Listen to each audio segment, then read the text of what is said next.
नहीं, आज लूट सेल लग गई है, जो जिस चीज पे हाथ रखेगा उसी की। अयाज कहने लगा बात पक्की है ना? तो महमूद खुश थे, मूड बड़ा अच्छा था, कहा बिल्कुल पक्की है। तो अयाज कहने लगे चलो ठीक है। अयाज उठे, पीछे से जाके ना तो महमूद के कंधे पे हाथ रख दिया। महमूद के कंधे पे हाथ रखा। महमूद कहने लगे ये क्या बात का, आपसे मैंने पूछा था बात पक्की है, जो जिस पे हाथ रखेगा उसी का ना। तो थोड़ी देर पहले मुस्कुराते चेहरों में आंसू आ गए। अय्याज भी रोए तो महमूद भी रोए। कहा बादशाह पक्का रहना, वो जिनको खजाने चाहिए थे वो दौड़ गए, मुझे तो तू चाहिए।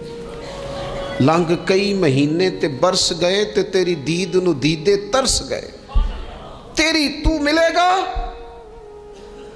तो फिर कहा महमूद ने, उसने